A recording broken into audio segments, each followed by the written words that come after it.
Welcome back to Rock Mine. This episode I call Detroit Rock City / Rock Records. It's always great to arrive home with a package in your mail, and in this case, we got a package of 45s.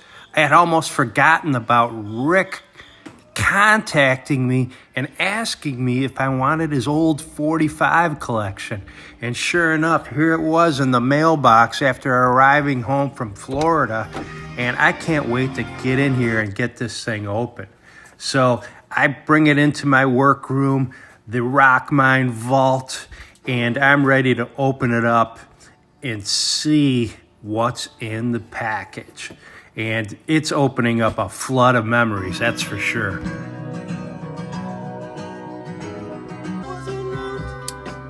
Yeah, before I open this thing up, I almost want to make sure I don't break anything. So let's see what we got in here. Once again, this is from Rick.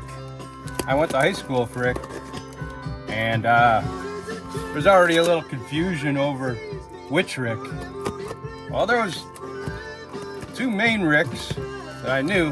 One of them I ran track with, and this is from the other Rick. And I'll tell you a little bit more about Rick in a minute. Let's see what we got in here. So interesting. I got a definite packaging job here in good old Ziploc bags. So nothing sophisticated, just sandwiched together. But you know what, before we go through this, I need to give you some background on the time capsule that we have here and going through that time period of growing up in Metro Detroit.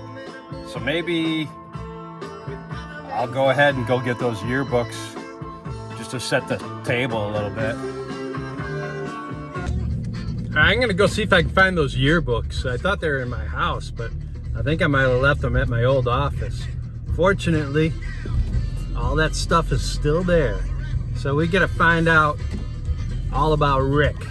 Let's go get him. Most of the stuff I can tell you about Rick is just from memory. And I remember freshman year, we might have been in the same homeroom, I'm not sure. But he was always coming up to me over by my locker and just start talking to me. And I'm like, who is this guy? Well, nice enough guy. And at some point I asked him to join my hockey team, and I think even my basketball team, because we had intramural basketball.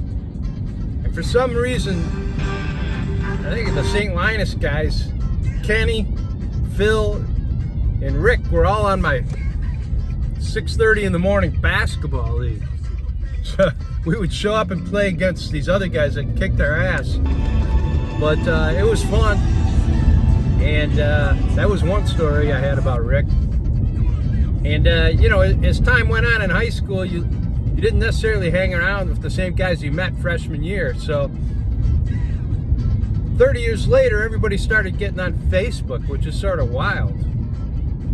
So like, if you think about it, we had no contact with people that we went to school with for, you know, close to 4 years.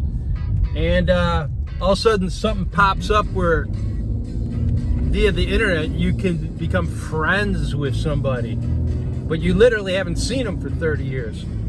So Rick and I somehow became friends on Facebook, and next thing you know, we had a reunion coming up. I think I went to the 5-year reunion, maybe the 10-year, or was it the 15-year? I definitely went to the 20-year reunion. But I think it's basically the 30-year reunion. Everybody was going to the KFC out in Livonia. And I'm like, yeah, let's go. So Rick gets a hold of me. He's like, hey, you going to the reunion? I'm like, yeah, I don't know, maybe. He goes, yeah, let's go. He goes, you think we can drive together? I'm in Chicago. I'm like, yeah, swing by the region. And he did. And I think I drove from here. We went up Grand Rapids and picked up Kev on the way, and then went to the reunion. So Rick and I had a chance to talk for like 3 3 or 4 hours, however long it takes to get to Detroit. And sort of reconnected. So it was funny, you know. I think we talked about music and people and life, you know, and I think Rick joined the Navy, if I'm not mistaken. And I'm like, Rick, what the hell happened to you the second half of high school? I never saw you. And he goes, oh, he's with some girl he dated for 2 years or something. And then it didn't last. They broke up or something like that. And he regretted it because he missed out on all the fun stuff that me and Ron and Kev and the other Rick and all the other guys were doing. But I do remember he was zipping around in an orange bug. That's what we call Volkswagens. So he was zipping around the parking lot with an orange bug. And he had a huge ass fro by that time. You know, like pretty big blonde fro. Well, that was Rick. All right, Detroit Bob, now that you know a little bit about Rick, let's see what's in this thing. High grade packaging there, Rick. You got some bubble wrap, and I vaguely remember he sent me, this is probably 2 months ago, he sent me a little list, and I got to pick out the ones I wanted. Half went to his cousin in Garden City, and the other half I was gonna get. But I had first pick. Anyways, here we go.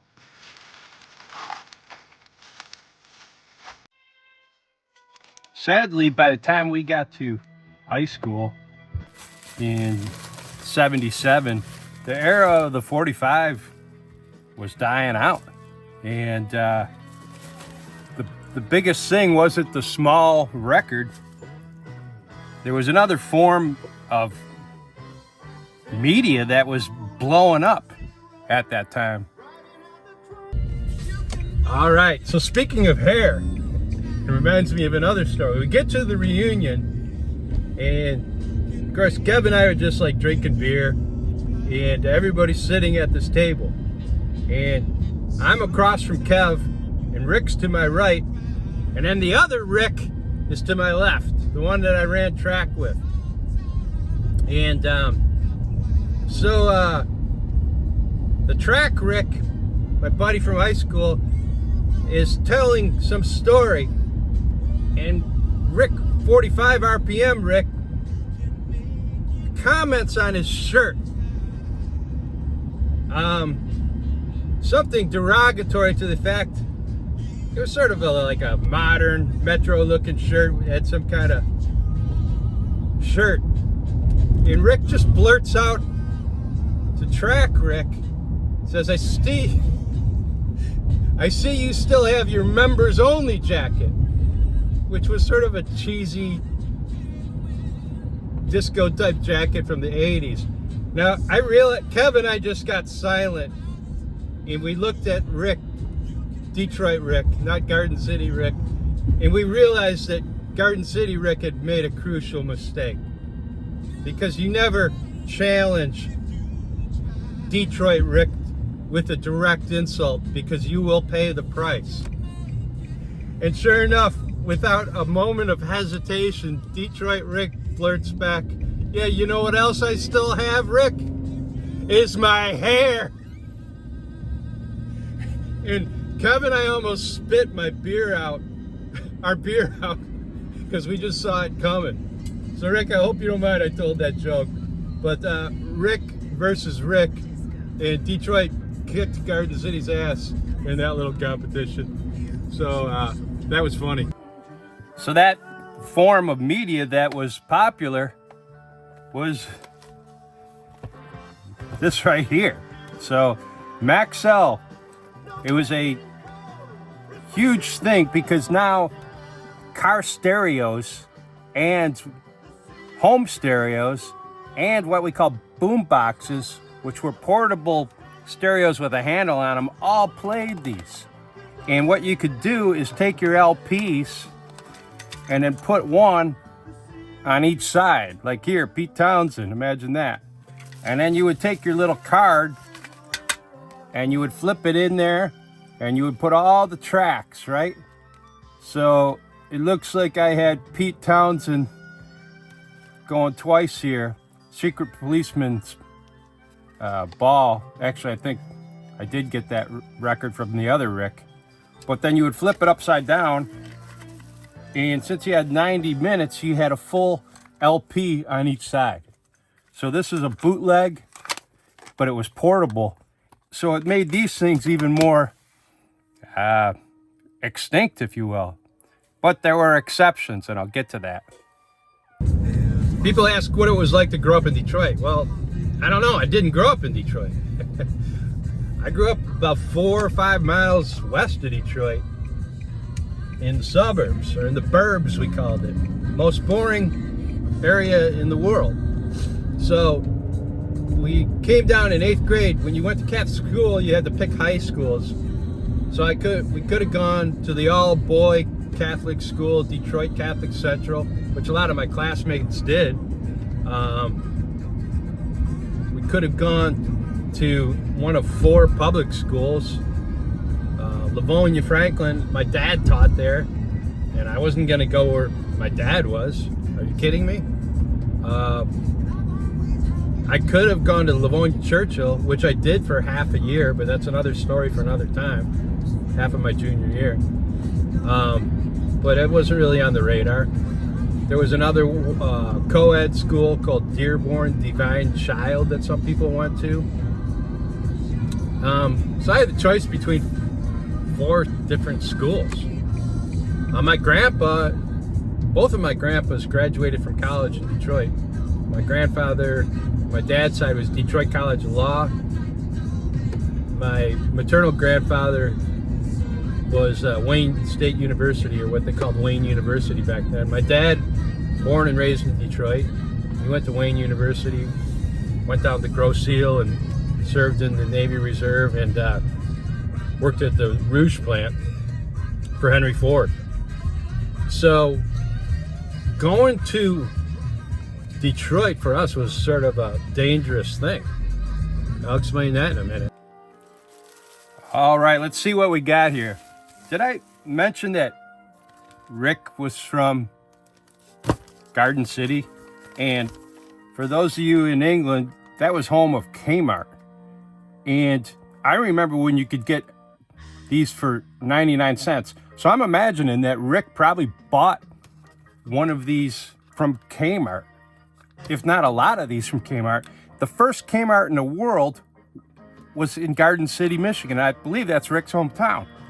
The K was for SS Kresge. So long before there was Sam Walton or Walmart, there was SS Kresge. And a lot of my Detroit friends will remember going to SS Kresge as a kid.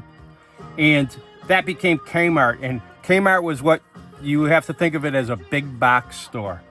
So what a little, like, this sleeve is very nostalgic to me, because this same 45 at Harmony House would probably be $1.49. So Rick saved a whopping 30 cents approximately there. But right out of the bat, I'm already liking Crazy Little Thing Called Love. And I was expecting just 5th grade bubble gum, but I'm like this already. You have the Electra Asylum with the matching label. And let's see what the condition is. I'm going to give it a very good. You know, it's okay. You know, it's playable. It's going to sound great.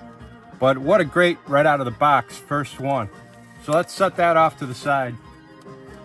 What do we got next? Now, you never know if Rick, man. Looks like he's got a white lion in here. I don't think I picked that one out. Maybe his cousin got all the list. But this is a reissue series. Oldies. White Lion. Tell Me with Weight. It doesn't even look like it was played. I'm going to give it a very good plus. By about 81, 82, the barcode came in and it sort of killed it. You know, this ugly little robotic, futuristic patch that just superseded all the artwork. So it was sort of the beginning of the end. Impressive, you know. Rick's still buying 45s when he's in college, because that would have been the age when that came out. Need You Tonight was a huge international breakthrough on Atlantic. You know, he's gone way beyond his Kmart years here. They didn't, NXS very rarely had a good B-side. So, you know, that one was probably not even off the album. I don't know, it could have been a minor cut. Very good plus on the condition there. So far, I'm liking it. Prince, you know, you could just have a Prince collection. This is a great twofer, actually, for Prince. Paisley Park was Prince's home studio, I believe, out of Minneapolis. And I had been following him since '82. My roommate, Karan Lyle, made us sit here and listen from beginning to end to Prince's albums Dirty Mind and Vanity. So Prince here, Sign of the Times, is when he did a double LP. It was pretty much a solo effort.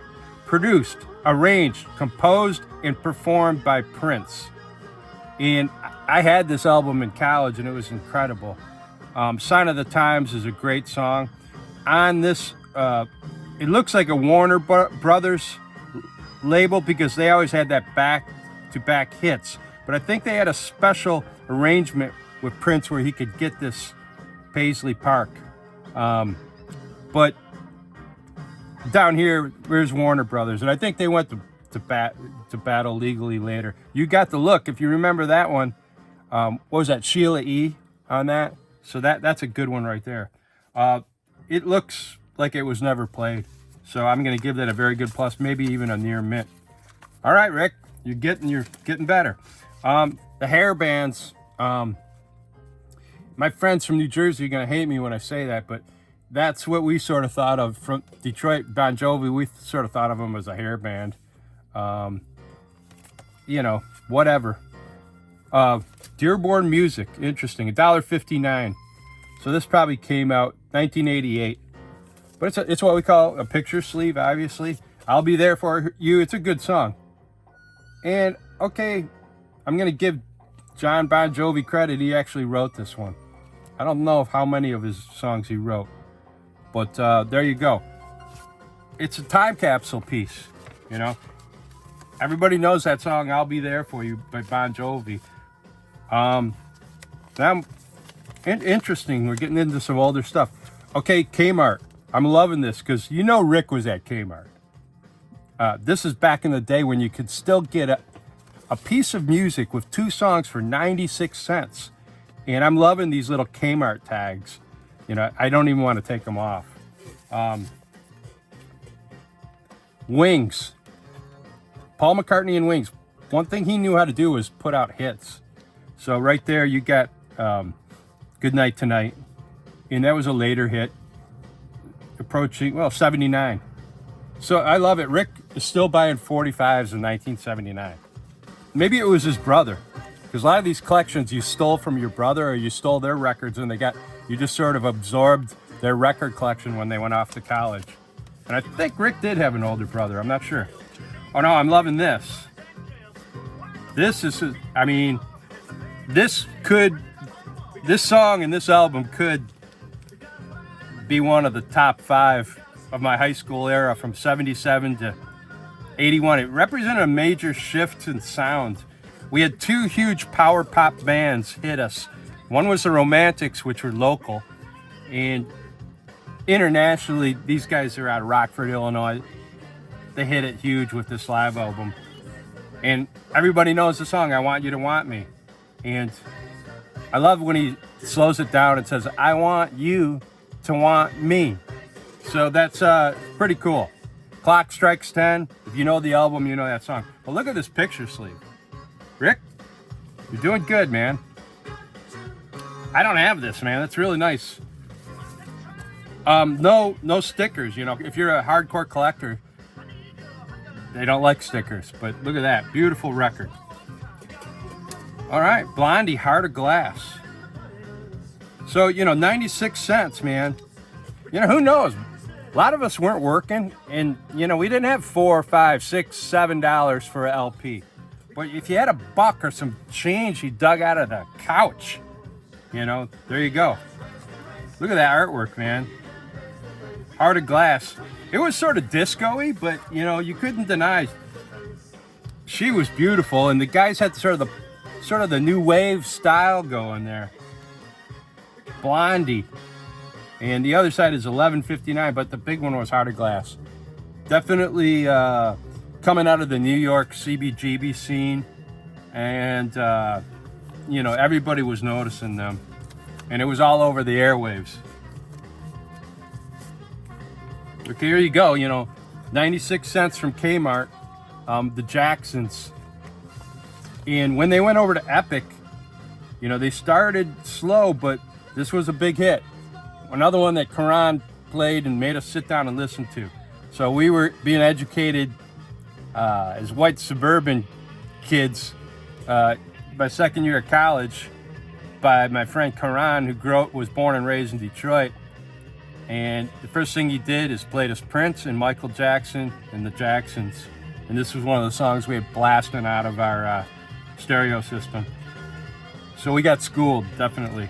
But these are all in the original sleeves, which a lot of times you didn't get that, you know. Let's take a break. Yeah, we talked about jukeboxes getting out of favor, but Livonia Lanes was a bowling alley that had a kick-ass jukebox. And then across the street, there was this little diner called The Nugget. And every booth at The Nugget had what they call the wall box, which was basically like a mini jukebox that was wired into a central jukebox in the back of the restaurant. And Kev and I would take the city bus into Detroit, or close to Detroit where we went to high school. And if we missed the bus, darn, we'd go into The Nugget and sit around for an hour and had fried cinnamon rolls and listen to songs on the jukebox until we waited for the 9:15 bus or whatever it was. And these were old, beat up, polluted, diesel fumes spewing buses. They weren't pretty. Let's put it that way. I would get out of there with a headache because I swear the diesel would leak back into the bus. And it was like nauseating diesel headache. And that was always fun. Sometimes I hitchhiked home if I missed the bus or didn't have a ride. Sometimes, you know, I would be hiking one day. One of my buddies from the track team just picked me up, gave me a ride home. But however you could get to and from, it was about 4 or 5 miles we had to go. And I think our high school at one time was in Detroit, technically, but it was really in Redford, 4 blocks from Detroit. All right, we're back going through Rick's treasure trove. Rick from Garden City, Metro Detroit, and the home of the original Kmart. And we're seeing several Kmart purchases pop up, and I'm loving it because I remember that orange sticker. And when you got a record for under $1, that was living large. So, you know, at this point, Rick's 14 or 15 years old, and he's got some pocket change. So on the way home from school or after school, you jump on your bike because you're not old enough to drive yet, and you go up to Kmart. Maybe you buy 5 of them for $5. But, you know, you come home with 10 songs. It's pretty good. All right, what we got next? Another Kmart purchase here, and I'm loving that. All my Detroit friends know about Kmart. And Chrysalis label. And, ooh, great band. And somehow I remember talking about this band with Rick. I seem to think he really liked them. He used to walk up to my locker in the morning, and I don't know why he got to school so early, but he was always there early, and he'd just start talking to me. And back then he had a huge fro. And, or it was the beginning of a huge fro. But nice guy, and we would just talk about music, I suppose. But I don't know why I remember him liking the Babies. But the Babies was a great group, and they got a lot of airplay in Detroit. I always thought they should have stayed together. John Waite, lead singer. I think Jonathan Cain became the main keyboardist for Journey after a while, and may have be a co-writer on Don't Stop Believin'. But what a great band. This is sort of a slow song, but it's a great song. I forgot. Oh, here's a good one. These are all in their original sleeves. So you got ELO. You're looking at a great twofer right here. And these are numbered. I'm just noticing this now. So I think he sent me a picture, and I'll try to include it, of the numbering system. But Living Thing was a huge hit. It came out when I was in 8th grade at St. Mike's. And we just ran out and got the album right away. And so the album was called The New World Record. And Jeff Lynne, obviously now we knew he was ELO in all intents and purposes. But if you had an album called Olé ELO, it included a lot of the early singles, and Mama Belle was a great one off of Olé ELO, which was ostensibly a greatest hits package. So you see, that's 1973. I'm 10 years old, but I didn't hear that song till I was probably 13 or 14.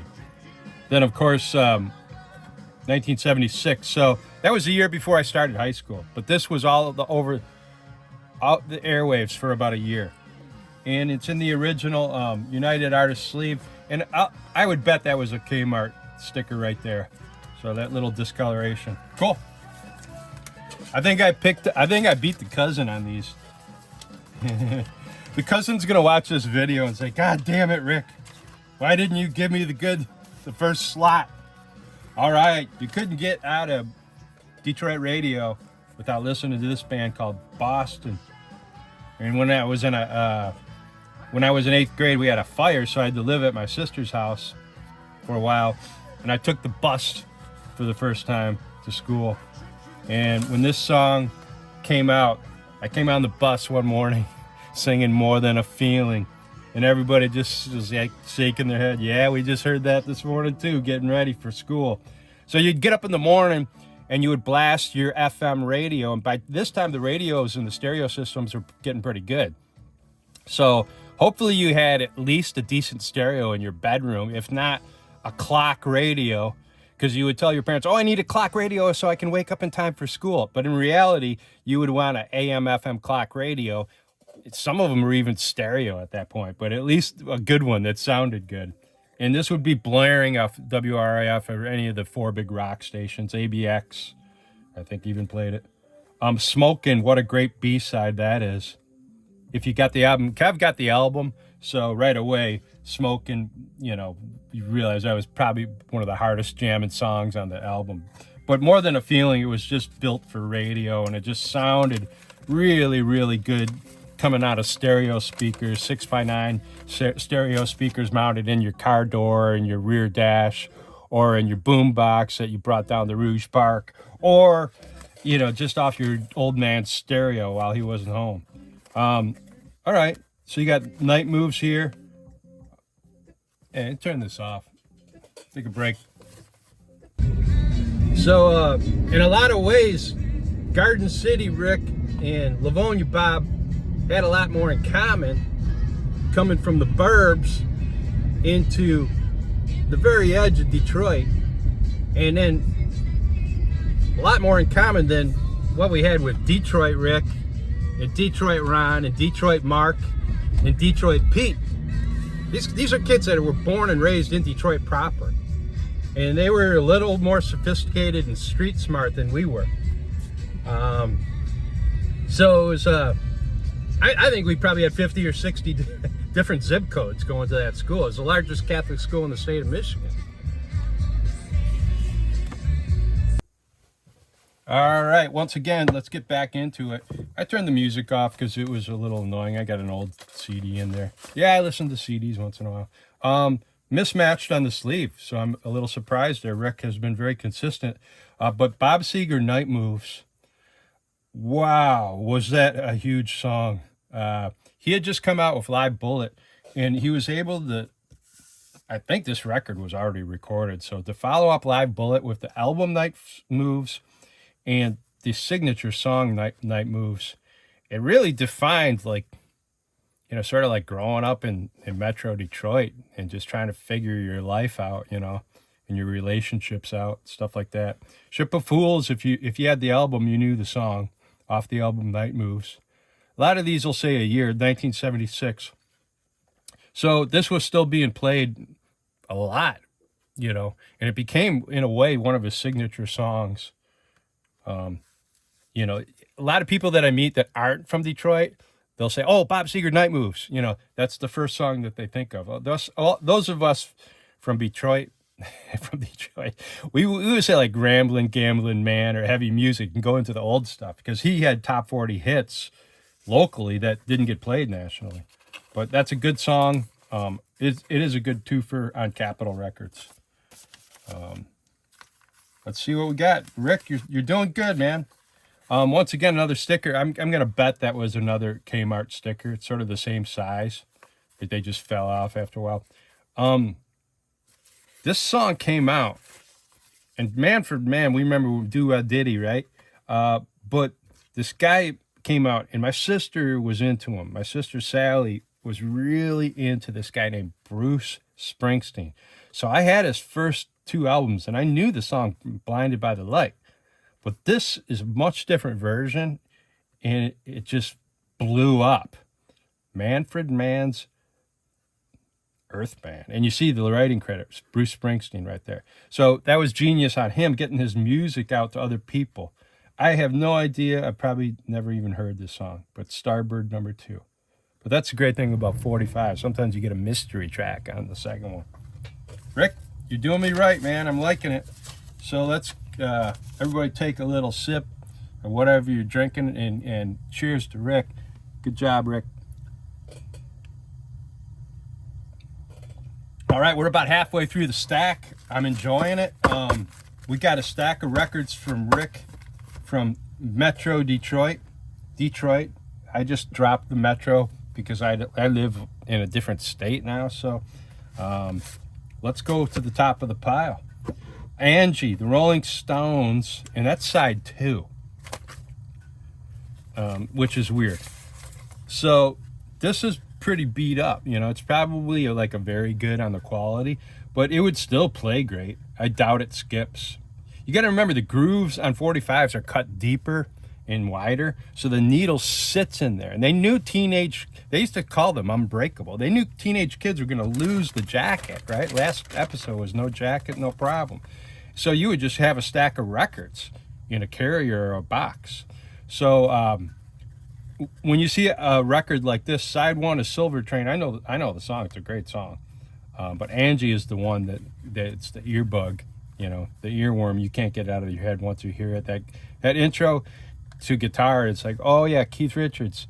Now there's something about that guy that he hears and he's able to put into his music that is very gentle and is very universal in its appeal. And he really hit it with Angie. So it was really, really a great song. And I think it was on Goat's Head Soup. And of course, Stones had their own label and their own logo. Look at the power of using a logo, man. Everybody knows. Like if you go to a Stones concert, everybody has a shirt on with that logo. I still have my 81 Stones shirt from when I saw them at the Silverdome. And I still have it. It's the only one I didn't lose or get thrown away. But there is sort of a stamp on the label, sort of a fake stamp.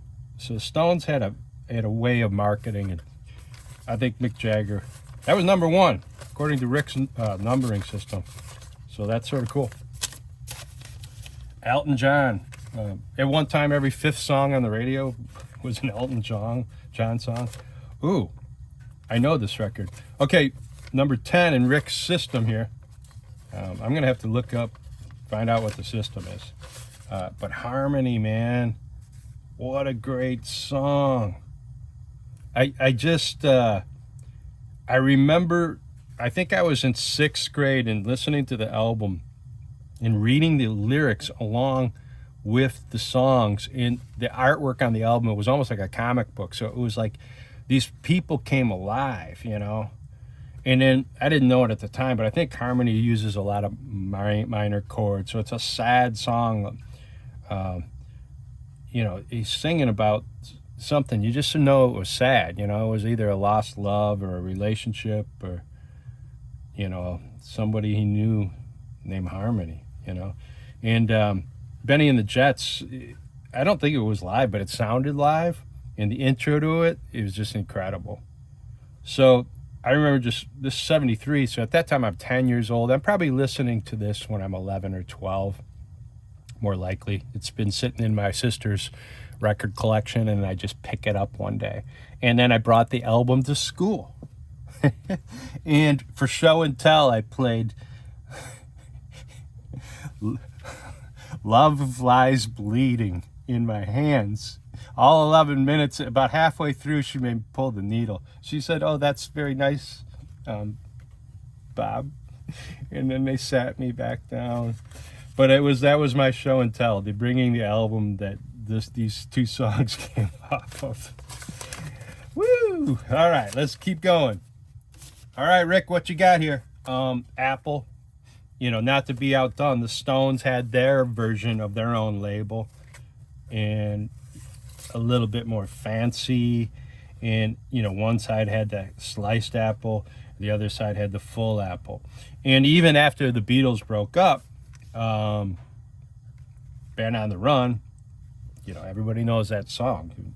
They still use the Apple label. I think John did too. So they already had this record label. So the Beatles really didn't break up as a company or a record label, or Apple didn't at least. So that's pretty cool. I would give that a very good. There's a couple nicks, a couple scratches, but that's going to play absolutely fine. And 1985 is a great song. It's sort of George Orwell, Beware. Maybe I'm mixing it up with the Bowie song, but anyways, it's really good. All right, let's keep going. The Who, number 14 in Rick's collection. And I definitely cherry-picked these. So I knew what was going to be on this side. At one point, Pinball Wizard got reissued, I believe. And I think this is a reissue because it's just too clean. 1973, Pinball Wizard by The Who came off of Tommy, which I believe was originally performed possibly in Detroit, maybe at the Grandy, or I'm not sure. But some of you guys would know that out there, some of you Who fanatics. Everybody's asked, with Detroit Bob, were you a Who or a Beatles or a Stones fan? I was a Who fan, and so was the other Rick. So we were big Who fans, and we had a double album called Meaty, Beady, Big and Bouncy. And then we had the other one, Odds and Sods. And then you found out about Tommy, and then you started going back catalog into Who's Next, and then you found out about all these great songs, and they were sort of like our, you know, Who was on the radio, you know, Iggy was not so much. So, you know, that was sort of like our punk band. They were talking about sort of like breaking things and stuff like that. But Pinball Wizard, you know, a disaffected, deaf, dumb, and blind kid that played pinball. We all played pinball, so we could relate. And you got Dogs Part 2, which is Keith Moon on the writing. But, you know, this is definitely worth it.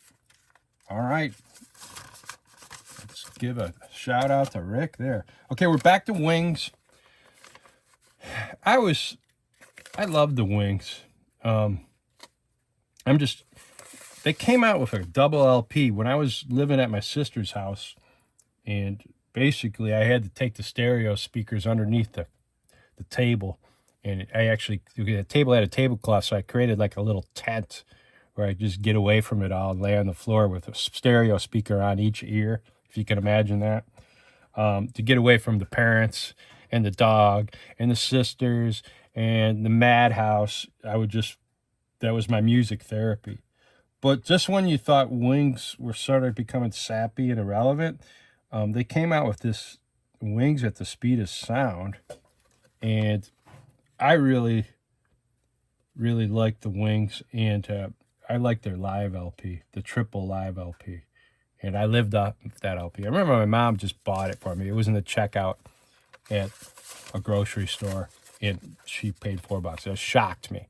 I'm like, Mom, can I get this? And I was ready for it. No. But no, she goes, yeah, sure. She's in a good mood that day. Oh, here's another sticker. That's probably oh, look at that. That is Kmart right there. So like a true archaeologist, I'm doing It's not so much a psychological analysis of Rick, of analysis of his pocketbook at the time, which was all of us. We didn't have any money, so we bought a lot of these from Kmart. Here's number 22. Rick's getting down and getting funky, man. He's playing that funky music with Wild Cherry, man. And I see people just go crazy when you're like at a wedding in Michigan. I'll go back for like a cousin's wedding. Play that funky music. I mean, this song by Wild Cherry, it's the only song I know of that they did, but it is like a masterpiece. I mean, the horn clip, everything gets you off your ass at like a boring wedding. And then you see these guys that, they think they can dance and they can't. So the people watching, when they play this song, people are trying to dance to it, because it's just like you can't dance. The music is too good. You just can't dance to it. Oh my God! What a great pickup, Rick. I'm really impressed, man. I think I'm gonna go kidnap your cousin and get the rest of them. Once again, not to be outdone. My granddaughter said she wanted a Queen song in the jukebox, so we put in Another One Bites the Dust, and I go, well, I got Bohemian Rhapsody. She goes. I like Bohemian Rhapsody. So anyways, wow. I don't have to talk about this song. I'm in Love with My Car was a great song. And, that album was a mind blower, really. And people were like, whoa, how long is this song? I don't even think, they didn't put the time on it. They didn't want to scare the DJ. It was a long song. Very good shape, original sleeve. Oh wow! If you're from Michigan, you have to have this song in your collection because it's like our Freebird. Like if I'm anywhere and there's a guy worth his salt playing guitar and it's an outdoor bar and I'm drinking the White Claws, I just yell out, "Wreck of the Edmund Fitzgerald!" from the back of the patio, and then usually the guitar player will give you a nod like, okay, it's coming. You know what I mean? So it's just, there was a guy at Boone's that used to play that, Matt Forsman, I think his name, and he just nailed it. And this is really Michigan's Freebird. And so that's that. Take a break. So another one, I probably need to, why do you call yourself Detroit Bob? If you're not technically from Detroit, because it's a technical detail that if you don't live in the state of Michigan, they don't know the names of any of these suburbs like Garden City or Plymouth or Ecorse or Grosse Pointe Woods or Grosse Pointe Farms or Rochester. All they know is the word Detroit. So I would just tell people I was from Detroit. Even in French Canada, they know about Detroit. Everybody in the world knows about Detroit. Even in Europe, you say Detroit, oh, that's where they make the cars. That might be the only thing they know about it. But I started getting used to it. So we go to this bar down in Florida called the Jetty Bar, and it's a total dive. I think they had karaoke the same night as biker night. But it was a great bar, and they made the best rum runners on the island.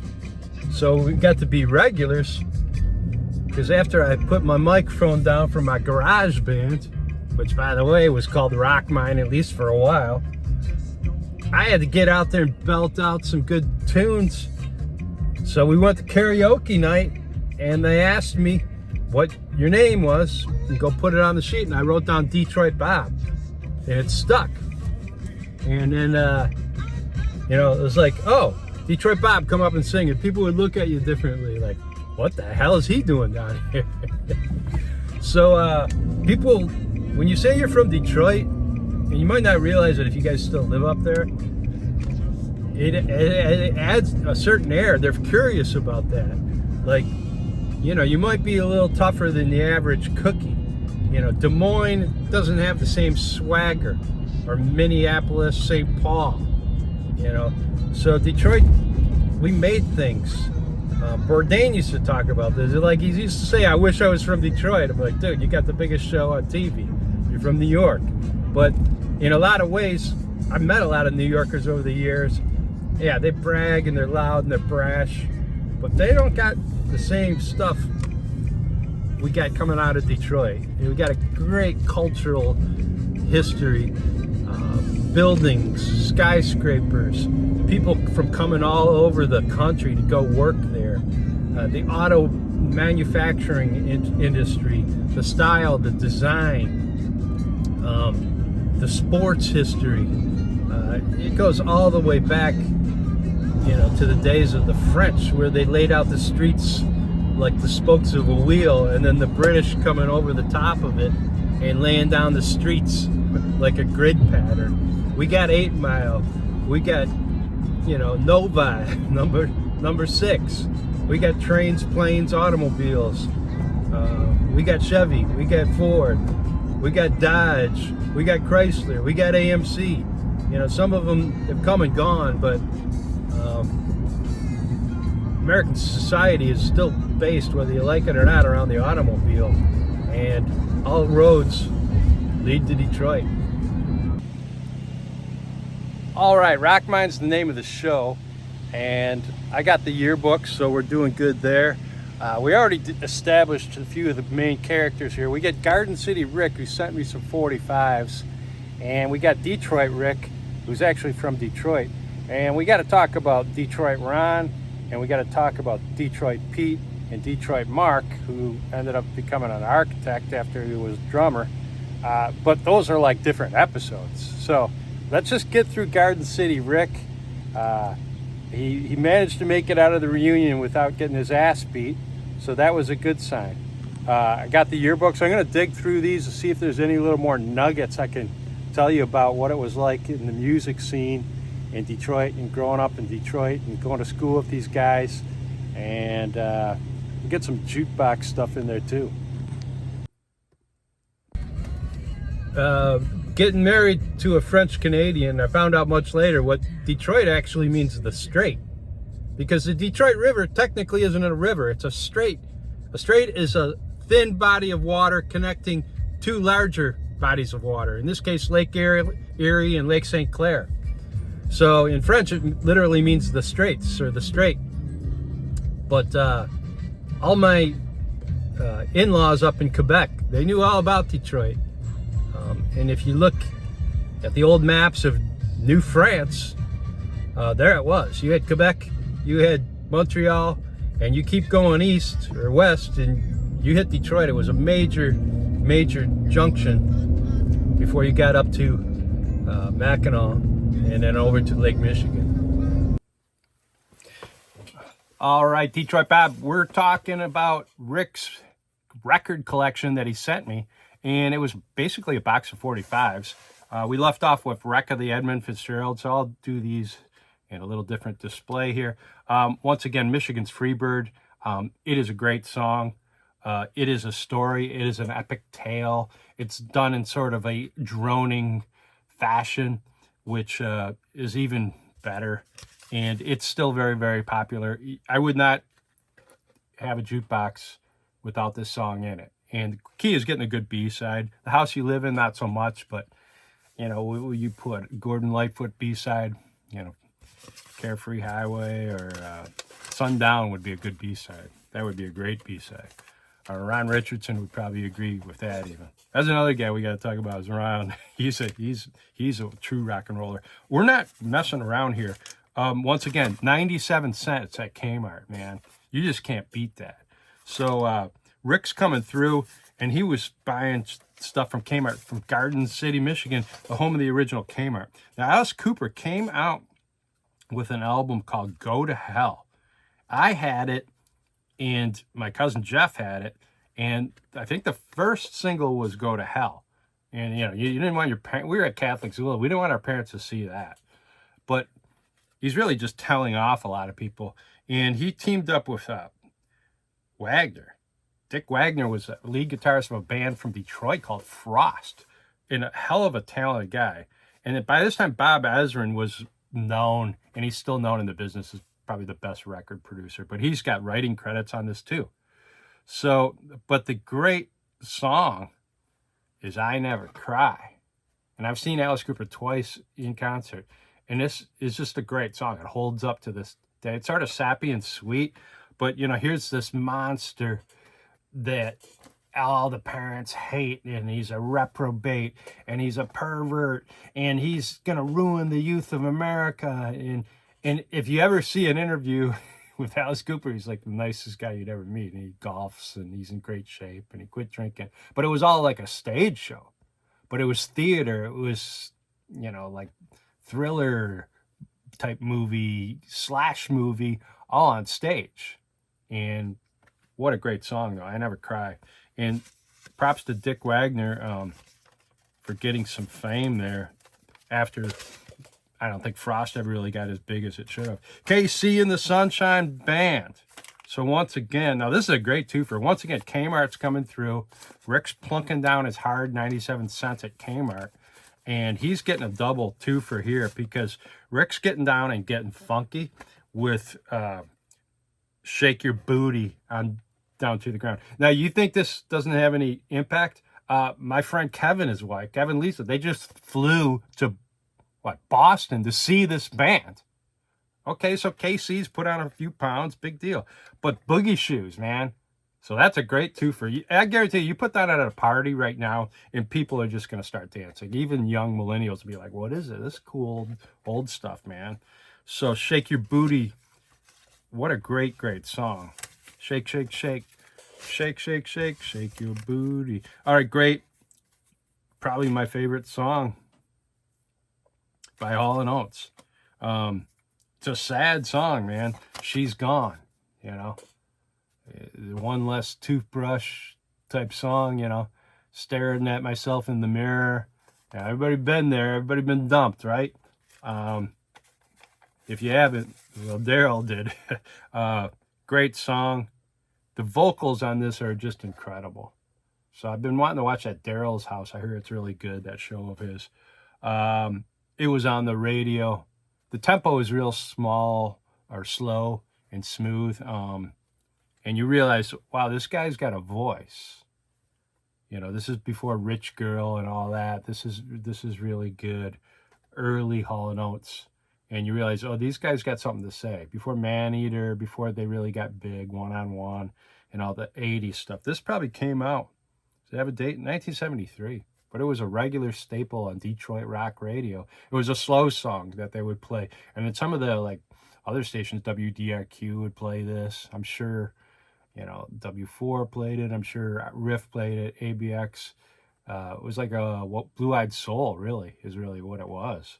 And I think he was working with a lot of those producers out of Philadelphia. So he definitely took that Philly sound and brought it into the 70s and 80s. So what a great, I think it's my favorite song of theirs. It's just like, wow, that knocks you on your heels. Okay, so that's it for Rick's collection. I want to thank all you guys for coming by and listening in. This has been a great trip down memory lane. Thank you for Rick for the contribution to the cause. And, I'm going to catalog all these and add them to the collection. And anybody else want to send me some 45s, I'll do an episode. It's sort of interesting. I always said, you could tell a little bit about a person by flipping through their record collection. And I remember when I met my wife, I was like, oh, Frank Zappa, Rush, Vangelis, Marillion. There was a lot of Genesis in there, like Lamb Lies Down, a lot of prog rock. And she had some sappy stuff too, Corey Hart, but I always tease her about that one. But she had some Human League, which was pretty relevant at the time. But if you could just flip through someone's record. So we got to look inside of Rick's mind a little bit. I think Rick was right on the cutting edge. He had a little poppy side to him, but he was definitely, he had a little Stones in there, a little Beatles or close to the Beatles. And I think he did pretty good. I think he passes the test. So thanks, Rick. I'm going to go a little bit more. I'll pull those yearbooks out, and maybe we'll close out with a couple good stories about going to BBHS from 77 to 81. So cheers. we would go down to this, I call it an abandoned park, but I guess it was still a Detroit park called Rouge Park. And it was like something out of a movie. All these guys with their hot rods and cars, or dad's cars or grandpa's cars. Anyway, you had to get down there. And we would tell our parents we were going to the movies or going to a basketball game. We would just go down there, park the car. Someone always had stereo speakers on the roof of the car, blaring out music. You really didn't need to have, we had 4 great rock stations. We had WRIF, WDRQ, The Wheels, W4, WABX. I know, if you just punch the button, you're going to have a great song between those 5 stations. And then cassette decks were now in the cars. So someone was always, there was a soundtrack going on at all times. And there was competition who had the best car stereo. Now, Rick from Detroit had probably the best car stereo I ever heard. He kicked Rick from Garden City's ass. Although Rick and Phil, for some reason, had matching bugs, which, you know, didn't have the badass credibility as Rick from Detroit's Torino. But there was a competition who had the best car stereo and who had the loudest car stereo. So you would get boosters, equalizers. We weren't to the age of subwoofers yet, but 6x9 speakers in each door, and then that was the bare minimum. But if you had them in the back deck behind the rear window, that was better yet. And then some guys had them in the front panel too, so you could have 6x9 speakers with a cassette deck, AM, FM. Pretty sophisticated traveling system going on there. And I'm going to put my money on Rick from Detroit as the best car stereo system at Rouge Park on any given night. All right, everybody, here it is, the gem of the week. And I had to pick Cheap Trick. What a great release. It's a 45, it's a single, it's on styrene, and it came out in the US in March of 1979. And the flip side is Clock Strikes 10. It's in this beautiful picture sleeve, and you can see the artwork on the front and the back, and everybody remembers this. And you were definitely listening to this album probably more than you were listening to the single. But it was all over the radio. I Want You to Want Me. It was originally done on one of their early albums. If you listen to the original, it's sort of slow and plodding. So this becomes the definitive version, and you can never listen to anything else. 135 have this, 45 want it. Median value is $2.99, but in mint condition, this would sell for $12. The genre is rock, style is pop rock. I would call this power pop, and definitely Rick Nielsen and the boys from Cheap Trick all the way out of Rockford really did a great job. They created such a big fan base over in Budokan. By the time they hit the stage, it was deafening and it was contagious, and it definitely caught on over here. So once again, thanks to Rick for delivering and making this whole episode possible. And there you go. Rick Nielsen of Cheap Trick and Rick from Detroit, wherever. Thank you very much. Cheers. All right, this brings the episode to a close. Thanks for sending out these records, Rick. This is awesome. A great little collection in of itself. Great walk down memory lane. Gave me a chance to talk about Detroit or Metro Detroit from 77 to 81. What a great little time period for music, for getting into and out of high school and getting out of trouble or staying out of trouble as best as we could. We all went on to separate areas, separate places, different paths in life. And it's sort of cool to recall those time periods. So do it through music. I do it through telling stories. That's what Rock Mind's all about. Make sure you subscribe and then comment. The more you comment, the more I move up the algorithm. I don't know what that means yet, but it's sort of cool. I'm having fun doing it. I want to get this where I can maybe do a guest episode or something and get some people on mic or on tape and then tell their stories. So maybe at some bar up in Detroit someday. Until then, keep rocking, peace and love, and enjoy some great music, and tell your own story. Cheers.